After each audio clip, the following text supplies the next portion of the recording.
சங்கடம் தீர்க்கும் சனி பகவானே, மங்களம் பொங்க மனமை தருள்வாய். சச்சரவென்று சாகா நெறியில் இச்சகம் வாழ இன்னருள் தாத்தா. தமிழ் வருடம் குரோதி ஆண்டு 2025 திருக்கணிதப்படி 29/3/2025 சனிக்கிழமை இரவு 9:45 சனி பகவான் கும்பராசியிலிருந்து மீன ராசிக்கு பேச்சியாக போறாரு. 29/3/2025 3/6/2027 வரைக்கும் 2.5 ஆண்டு காலத்துக்கு மீன ராசியில சனி பகவான் சஞ்சரிக்க போறாரு. சனி பகவானுக்கு குரு பகவான் சமகிரகம் அப்படின்னு சொல்லலாம். புதன் நட்பு கிரகம். சனி பகவான் இருக்கும் இடத்தை விடவும் அவருடைய பார்வைக்கு பலன் அப்படிங்கிறது அதிகம் உண்டு. அவருடைய பார்வை அப்படின்னு பார்த்தோம்னா 3ஆம் இடம், 7ஆம் இடம், 10ஆம் இடம், 3ஆம் இடமான ரிஷப ராசியையும் 7ஆம் இடமான கன்னி ராசியையும் 10ஆம் இடமான தனுசு ராசியையும் பார்க்கறாரு சனி பகவான். கிரக பெயர்ச்சியிலேயே முக்கியமா நம்ம பார்க்கப்படுவது சனி பெயர்ச்சி தான். சனி பகவான் நீதிகாரகன். நாம் செய்யக்கூடிய கர்மங்களுக்கு ஏற்ப நல்ல பலன்களையும் கெடு பலன்களையும் கொடுக்கக்கூடியவர் தான் சனி பகவான். அதே மாதிரி 12 ராசிகளிலேயும் இந்த சனி பகவான் மாற்றத்தையும் கொடுப்பாரு. 7.5 சனி அப்படிங்கிறது 7.5 ஆண்டுகள் நடக்கும். முதல்ல 2.5 வருடம் விரய சனியாவும், அடுத்து வரக்கூடிய 2.5 வருடம் ஜென்ம சனியாவும், அடுத்து வரக்கூடிய 2.5 வருடம் பாத சனி அப்படின்னு இந்த 7.5 வருடத்தையும் பிரிச்சு நமக்கு கொடுத்திருக்கிறாங்க. சனி பகவான் தனது சொந்த ராசியான கும்ப ராசியிலிருந்து மீன ராசிக்கு பேச்சியாகிறாரு. சனி பகவான் தர்ம காரகன்னு சொல்லலாம், தொழில் காரகன், ஆயுள் காரகன், ஒட்டுமொத்த உடலின் இயக்கத்துக்கு காரகத்துவம் கொண்டவர்னா சனி பகவான் தான். 7.5 சனி எந்த ராசிக்கு அப்படின்னு பார்த்தோம்னா கும்பம், மீனம், மேஷம். மேஷ ராசிக்கு 7.5 சனி ஆரம்பம், கும்பராசிக்கு பாதசனி, மீனத்துக்கு ஜென்ம சனி. இந்த 3 ராசிகளுக்குமே 7.5 சனி அப்படிங்கிறது நடந்துகிட்டு இருக்குது. சனி பகவானுடைய பார்வை அப்படின்னு பார்த்தோம்னா ரிஷபம், கன்னி, தனுசு. கண்டக சனி அப்படிங்கிறது கன்னி ராசிக்கு நடக்குது. அஷ்டம சனி சிம்மத்துக்கு நடக்குது. ஒருவருடைய ஜென்ம ராசியிலிருந்து 8ஆம் இடத்துல சனி சஞ்சரிக்கக்கூடிய காலம்தான் அஷ்டம சனி. இந்த காலகட்டத்துல சுப பலன் அப்படிங்கிறது குறைவா கிடைக்கும். சிம்ம ராசிக்கு வீண் செலவுகள், தேவையற்ற இடமாற்றம், வருமான குறைவு, பணத்தேவை அதிகரிப்பு, ஆரோக்கிய குறைபாடு இதெல்லாமே வரலாம் சிம்ம ராசிக்கு. ஒருவருடைய ஜென்ம ராசியில இருந்து 7ஆம் இடத்துல சனி சஞ்சரிக்கக்கூடிய காலம் கண்டக சனி கன்னி ராசிக்கு நடக்குது. அப்ப தேவையற்ற செலவுகள், விருப்பமில்லாத இடமாற்றம், பொருளாதார நெருக்கடி, வாழ்க்கை துணை, தொழில் பார்ட்னர்களோட கருத்து வேற்றுமை, வாழ்க்கை துணைக்கு உடல்நல பாதிப்பு, இது எல்லாமே இந்த காலகட்டத்தில் ஏற்படும். இந்த 7.5 சனி காலகட்டத்தில் கந்த சஷ்டி கவசம் பாராயணம் பண்ணிட்டு வந்தீங்க அப்படின்னா சனி பகவானுடைய கோபம் அப்படிங்கிறது தனியும். மார்ச் மாதம் 29ஆம் தேதி நடக்கக்கூடிய சனி பெயர்ச்சி 12 ராசிக்காரர்களுக்கும் எப்படிப்பட்ட மாற்றங்களையும் எப்படிப்பட்ட பலன்களையும் கொடுக்க போகுது அப்படின்னு விரிவாவே தெரிஞ்சுக்க போறோம். ஓம் காகத்வஜாய வித்மஹே கட்கஹஸ்தாய தீமஹி தன்னோ மந்த பிரச்சோதயாது. சனி பகவானுடைய ஸ்லோகத்தோட இந்த 2025 திருக்கணித பஞ்சாங்கப்படி நடக்கக்கூடிய சனி பெயர்ச்சி தனுசு ராசிக்காரர்களுக்கு எப்படி இருக்க போகுது, என்னென்ன பலன்கள்லாம் கிடைக்க போகுது அப்படின்னு தான் தெரிஞ்சுக்க போறோம். சனியுடைய 10ஆம் இடத்து பார்வையே தனுசு ராசியின் மீது விழுது. சனி இதுவரைக்கும் இருந்த இடம் அப்படின்னா ஒரு அற்புதமான இடம், மறைவு ஸ்தானம், 3ஆம் வீடு, தைரிய வீரியஸ்தானம் அப்படின்னு சொல்லலாம்.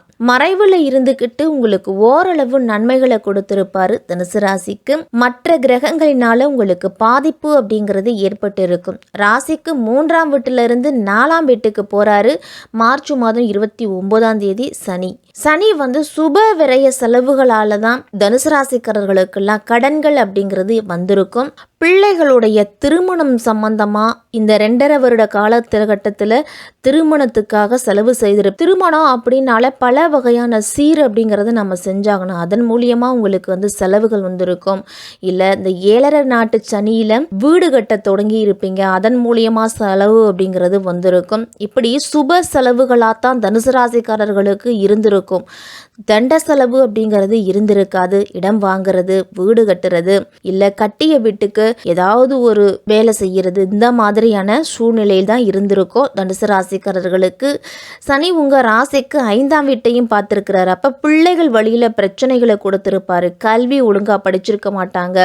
ஒரு ஸ்கூல்ல கொண்டு சேர்த்தோம் அப்படின்னா ஹாஸ்டல் பிடிக்கலன்னு ஒடியாந்துருவாங்க. வேற ஸ்கூல்ல கொண்டு சேர்ப்போம், வேற ஹாஸ்டல்ல கொண்டு சேர்ப்போம். இப்படி இடமாற்றத்தால அவர்களுக்கு அப்படி எல்லாத்தையுமே தனி தொகையை நம்ம எடுத்து வச்சானோ வம்பு வழக்கு அதிலெல்லாம் மாட்டிக்குவாங்க. காலேஜில் படிக்கும்போது காதல் போன்ற பிரச்சனைகளால் அதன் மூலியமாக கல்லூரி மாற்றம் அப்படிங்கிறது நடக்கும். இதன் மூலியமாக செலவுகள் அப்படிங்கிறதெல்லாம் வந்திருக்கும்.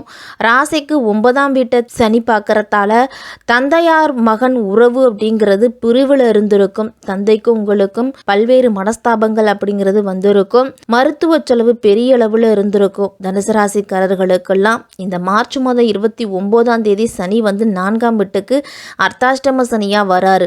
அர்த்தாஷ்டம சனி அப்படின்னால உடலில் பிணியை கொடுப்பார் அப்படின்னு தான் சொல்லணும். உங்களுடைய உடல் ஆரோக்கியத்திலையும் தந்தையாரோட உடல் ஆரோக்கியத்திலையும் கவனமாக இருக்கணும். இதே மாதிரி உட்காந்த இடத்துலையே இந்த கம்ப்யூட்டரில் வேலை செய்கிறவங்க, இல்லை ஒரு கடையில் போய் உட்காந்துட்டு வேலை செய்கிறது, நின்றுக்கிட்டு வேலை செய்கிறவங்கெல்லாம் உடல் ஆரோக்கியத்தில் கவனமாக இருக்கணும். உடல் உழைப்பு அப்படிங்கிறது கொஞ்ச நாச்சும் இருந்துக்கிட்டு இருக்கணும். ஒரு உட்கார்றது, நடக்கிறது, இந்த மாதிரிலாம் செஞ்சுக்கிறது நல்லது. செரிமான கோளாறு, முழங்கால் வலி, மூட்டு வலி பிரச்சனை அதிகமாக இருக்கும். தனுசு ராசிக்காரர்களுக்கெல்லாம் உணவில் அதிகம் கீரைகள், பழங்கள், காய்கள் எல்லாம் சேர்த்துக்கணும்.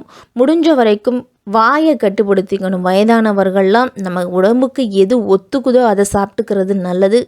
சனியோட பாதிப்பு உடல் ரீதியாக அதிகமாக இருக்கும். கலத்திரத்துக்கு குரு போகிறாரு.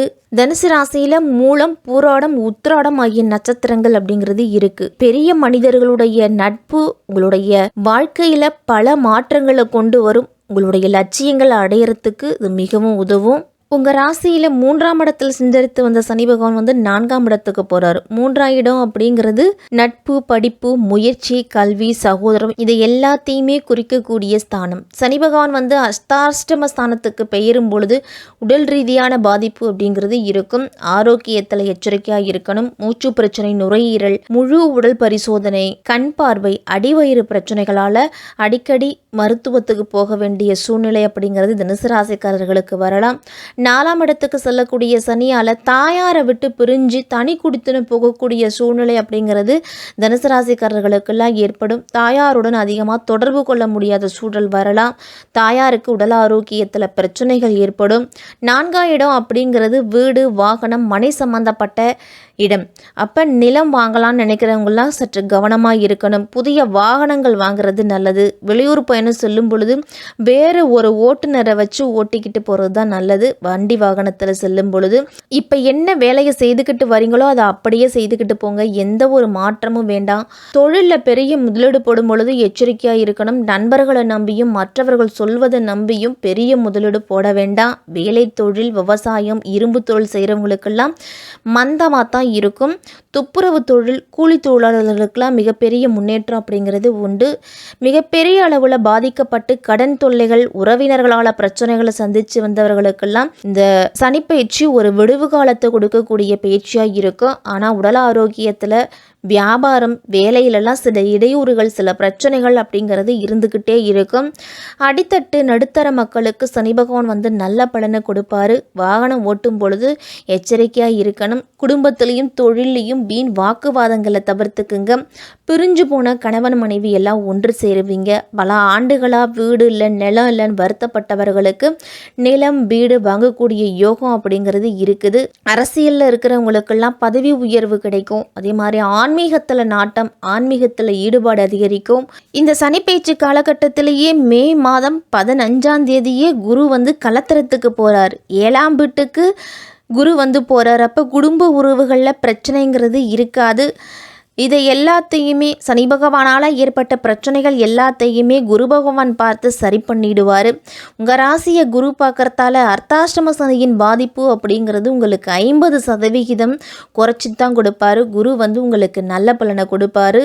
சனி பகவானுடைய பாதிப்பை தடுத்து நன்மையை கொடுப்பாரு குரு பகவான். ராகு உங்கள் ராசிக்கு 3ஆம் இடத்துக்கு வராரு. தைரிய வீரியஸ்தானத்தில் ராகு இருக்கிறாரு.